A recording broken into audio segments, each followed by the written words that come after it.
গাছে ফুল ঝলমল করছে। এবার মোটামুটি 3 বার হয়ে গেছে। এবার আমাদের কম যখন ফুল হবে সেটাই আমাদের ট্রিটমেন্ট করতে হবে।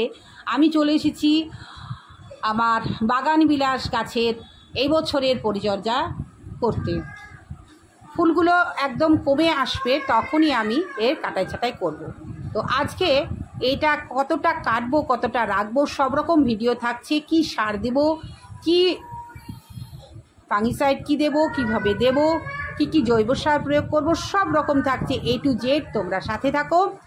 আর সম্পূর্ণ পরিচর্যা আজকের ভিডিওতে দিচ্ছি।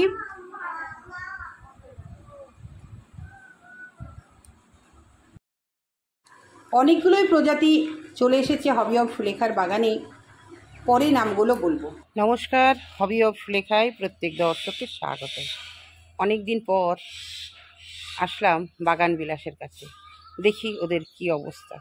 এসে দেখি বেশ বড় বড় ডালপালা গজিয়ে গেছে। এবার ওদেরকে কাটাই ছাঁটাই করতে হবে। বাগান বিলাসের কাটাই ছাঁটাই আমরা 12 মাসই করতে পারি। কিভাবে কাটবো একান্ত নিজের মতন করে। তুমি কতটা সেভ দেবে, বাগান বিলাসের গাছটা কতটা হাইটে রাখবে একান্ত তোমার মতন। ছোট হলে ছোট করে কাটবে, বড় হলে বড় করে কাটবে। তবে আমার মনে হয় যে যত গাছ আছে বাড়িতে সবগুলোকে একই উচ্চতায় রাখলে দেখতে খুবই ভালো লাগবে। দেখতে পাচ্ছ সব বড় বড় গাছ, এগুলো সব মাদার গাছ। মাদার গাছগুলো থেকে আমি অনেক চারা করেছি। কিভাবে চারা করতে হয় সেটাও তোমাদের আমি দেখাবো। খুব সহজ পদ্ধতিতে আমরা চারা করতে পারি। এখানে দেখো বেশ বড় বড় হয়ে গেছে, ডালপালা বড় হয়ে গেছে। এদেরকে একটু কাটা ছাঁটাই করে ছোট আনবো। তবে এই গাছটা একটু পাতাটা হলুদ হয়ে গেছিলো। হলুদ মানে এর ক্লোরোফিলের মাত্রাটা কমে গেছিলো। ক্লোরোফিলটা কি না, এই যে পাতায় যে সবুজ ভাবটা আনে তার প্রধানই রঞ্জক হচ্ছে ক্লোরোফিল। ক্লোরোফিল উদ্ভিদ যে সালোক সংশ্লেষ প্রক্রিয়ায় খাবার তৈরি করে, বাতাস থেকে কার্বন ডাইঅক্সাইড নেয়, আর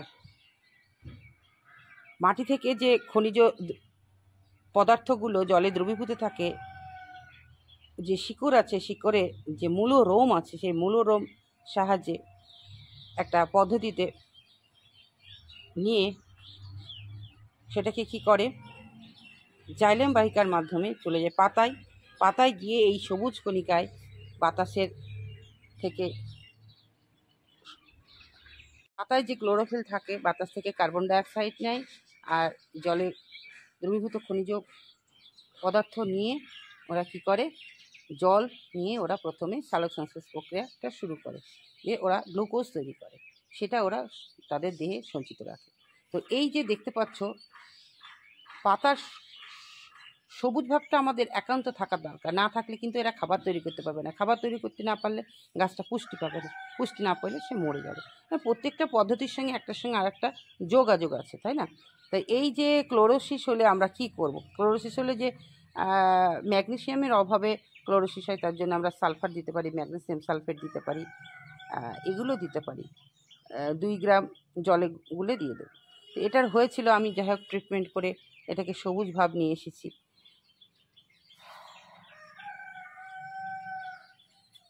গাছগুলো থেকে কাটতে হবে। এই গাছটা দেখো 3 বার ফুল দেওয়া হয়ে গেল, আবার এসেছে। এবার চলো গাছগুলোকে কিভাবে কাটতে হবে না কাটতে হবে সবই দেখাবো।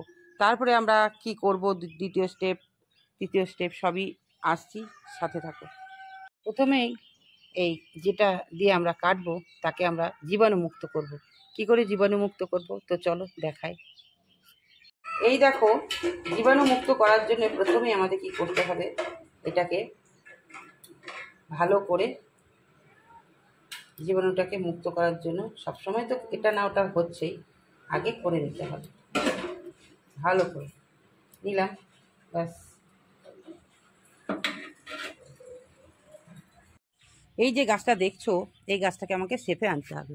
কেমন, এতটা মোটামুটি এইভাবে এইভাবে সব কেটে দিতে হবে।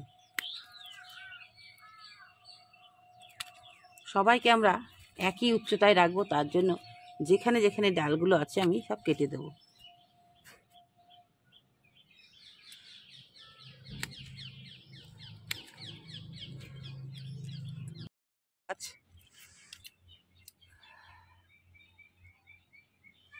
একে কি করতে হবে, এর একটু মাথাটাকে ছেটে দিতে হবে, ব্যাস হয়ে গেল। একই উচ্চতায় সবাইকে আনতে গেলে এইভাবেই আমাদেরকে লক্ষ্য রাখতে হবে। দামি গাছ, এই গাছটা আমাদেরকে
কাটাই ছাটাই তো হলো বন্ধুরা, এবার আমাদের কি দিতে হবে? যেহেতু কাটা হলো, তাই কাটার স্থানে আমাদেরকে ছত্রাক নাশক দিতে হবে, ফাঙ্গিসাইড দিতে হবে।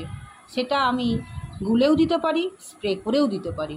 যদি কেউ মনে করো গুলে দেব, তাহলে এই আমরা ব্রাশ করি যে পেস্টের মতন গুলে প্রত্যেকটা কাণ্ডে কাটা অংশে দিতে পারো। আর তার সঙ্গে কি দিতে হবে? মিশ্র সার। এটা আমি গ্রিন ফ্রেন্ডসের মিনি স্টোর থেকে মিশ্র সার নিয়ে এসেছিলাম। আমাকে সমর ভাই বলেছিল যে দিদিভাই আপনি সব গাছে এটা দিতে পারেন, তাই চলে এসেছি। দেখো কিভাবে কাটা হয়েছে, কিভাবে সাজানো হয়েছে। প্রত্যেকটার গাছ সুন্দর করে মাথা এক সমান করেছি, যাতে ফুল ফুটলে সুন্দর লাগে। এবার আমি ফাঙ্গিসাইড 1 লিটার জলে 2 গ্রাম গুলে প্রত্যেকটাই স্প্রে করে দিচ্ছি। এইভাবে স্প্রে করছি। দেখো, যেহেতু আমার সীমিত সময়, আমার অত সময় নেই, তাই দর্শক বন্ধু এই 7 দিন অন্তর 2 বার স্প্রে করে দেবো, তাহলে বলতে নাই কাটা জায়গায় কিছু হবে না। আর আমার তো ঘরোয়া যেটা আমি করেছি, ঘরোয়া যে কাঁচা নিম পাতা, কাঁচা রসুন, কাঁচা লঙ্কা আর কাঁচা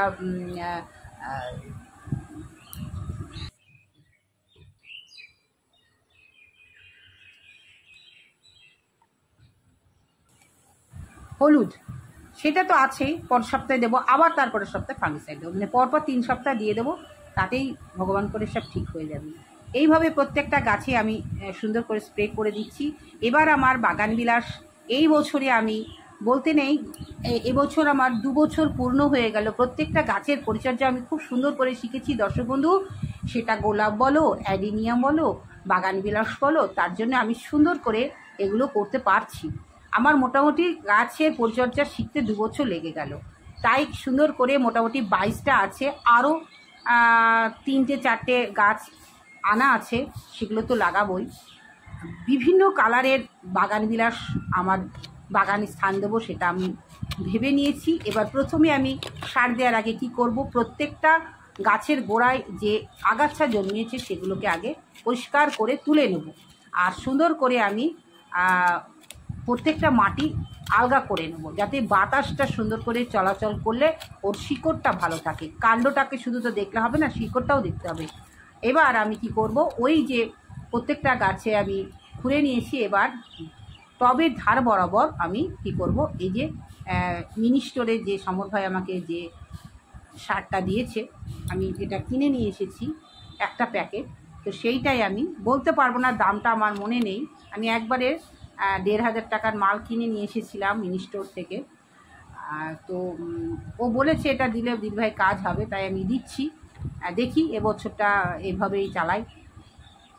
দর্শক বন্ধু, এবার সুন্দর করে মাটিটাকে হাত দিয়ে একদম পরিষ্কার গুটিগুলোকে ভেঙে দিতে হবে, কারণ দেখো এই আমার যে মাটি তৈরি হয়েছিল সফট, একদম কঠিন মাটি না। প্রথমে বুঝতে পারতাম না, মাটিটা আমি তৈরি করতেই জানতাম না, একদম কঠিন হতো, কিন্তু এখন শিখে গেছি। তাই আবার দেখো প্রতিটা টবে আমি নিজে হাত দিয়ে সব করছি, একদম সফট মাটি, সফট, খুব সুন্দর। এভাবে প্রত্যেকটা টবে পরিচর্যা করব, এবং যে গাছগুলো একটু বাঁকা বাঁকা আছে সেই গাছগুলোকে সোজা করে দেবো। এই হচ্ছে পরিচর্যা। এইভাবে মোটামুটি গাছগুলোকে মাথা সমান করে কাটা হলো, ফাঙ্গিসাইড দেওয়া হলো, মিশ্র সার দেওয়া হলো। দর্শক বন্ধু, এর পরের সপ্তাহে দেখাবো আমি তোমাদের কি জৈব সার দিতে চলেছি বাগানবিলাস গাছে। একান্তভাবে আমি সেটা তোমাদের পরেই দেখাবো, কারণ এইভাবে তোমরা গাছগুলোকে পরিষেবা দাও, নিশ্চয়ই ভালো হবে।